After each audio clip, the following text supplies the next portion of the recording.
రాష్ట్రానికి మేలు జరుగుతుందని పాలమూరు ప్రాజెక్టు కడితే 2 సంవత్సరాల నుండి ప్యాకేజీ 3లో ఉన్న బుడ్డ కాలువ పూర్తి చేయలేదని హరీష్ రావు అన్నారు. అది పూర్తి చేసి ఉంటే ఈ సంవత్సరం 50 టీఎంసీల నీళ్లు నింపుకునే అవకాశం ఉండేదన్నారు. పాలమూరు పిట్ట అంటావు, పాలమూరు ప్రజలకు నాటి నుండి నేటి వరకు కాంగ్రెస్ టీడీపీ ద్రోహం చేస్తే ఆ ద్రోహ పరంపరాన్ని కొనసాగిస్తున్నామని రేవంత్ పై హరీష్ రావు ఫైర్ అయ్యారు.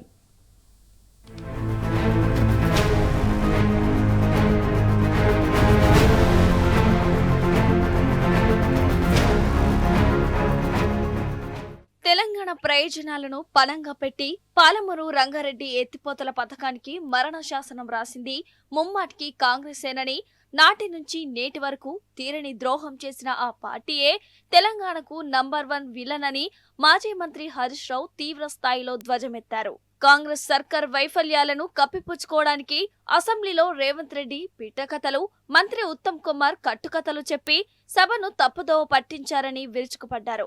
కాంగ్రెస్ చేసిన ద్రోహాన్ని, చేసిన తప్పులను సరిదిద్ది తెలంగాణ నీటి హక్కులను కాపాడింది కేసీఆర్ అని స్పష్టం చేశారు.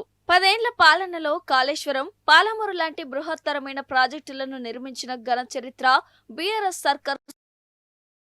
తెలంగాణ భవన్లో నదీ జలాలు, కాంగ్రెస్ ద్రోహాలు అనే అంశంపై పవర్ పాయింట్ ప్రజెంటేషన్ ఇచ్చారు హరీష్ రావు. తెలంగాణకు కాంగ్రెస్ చేసిన జలద్రోహాలు, ప్రస్తుత రేవంత్ సర్కార్ కొనసాగిస్తున్న మోసాల పరంపరను ఎండగట్టారు.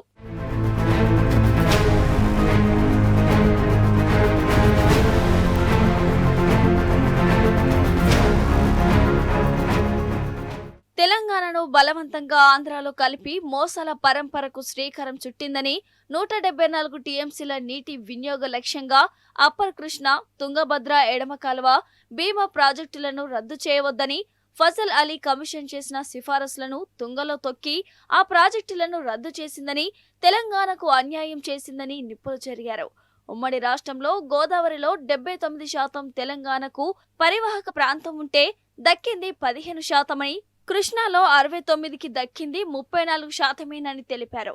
రాష్ట్ర విభజన చట్టంలో సెక్షన్ 84 పెట్టి నీటి వాటాల పంపకంలో అన్యాయం చేసిందని ఆగ్రహం వ్యక్తం చేశారు.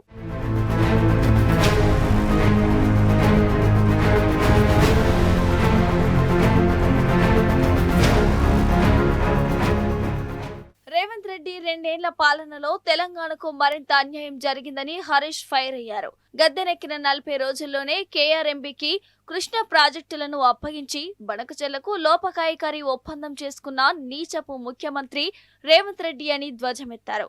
కాళేశ్వరంపై కక్షగట్టిండ్రు, పాలమూరుపై పగబట్టిండ్రు అంటూ నిప్పులు చెరిగారు. 2 ఏళ్లలో పాలమూరు ప్యాకేజీ 3లోని బుడ్డ కాల్వను పూర్తి చేస్తే 50 టీఎంసీల నీరు నిలుపుకునే అవకాశం ఉన్నా కేసీఆర్ పై కుట్రతో విస్మరించడం ఎంతవరకు సమంజసమని ప్రశ్నించారు. రాష్ట్రం ఏర్పడక ముందు అప్పటికే కట్టిన నిజాం సాగర్, డిండి లాంటి మైనర్, మీడియం ఇరిగేషన్ ప్రాజెక్టుల కింద 16.03 లక్షల ఎకరాలు, ఉమ్మడి ఆంధ్రప్రదేశ్లో 20 లక్షల ఎకరాలు, నాడు మొత్తంగా వచ్చింది 36 లక్షల ఎకరాలు. 1956 నుంచి 2004 వరకు 60 ఏళ్లలో వచ్చిన ఆయకట్టు 36 లక్షల ఎకరాలు.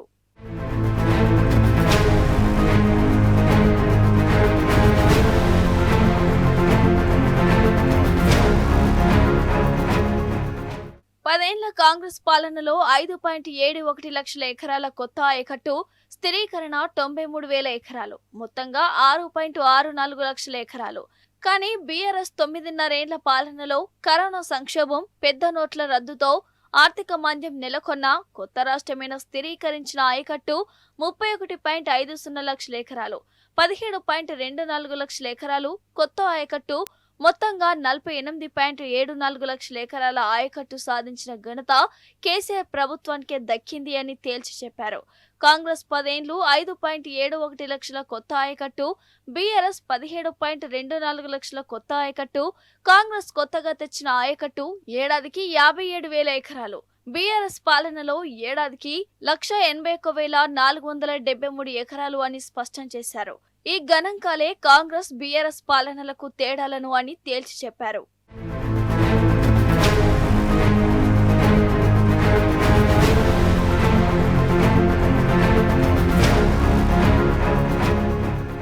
మాజీ మంత్రి హరీష్ రావు పీపీటీ నిర్వహించిన తర్వాత ఆయనకు బీఆర్ఎస్ నేతలు అభినందనలు తెలిపారు. కాంగ్రెస్ కు గట్టి జవాబిచ్చారని ప్రశంసించారు. పక్కా ఆధారాలు, గణాంకాలతో ఆకట్టుకునేలా పీపీటీ ఇచ్చారని మెచ్చుకున్నారు.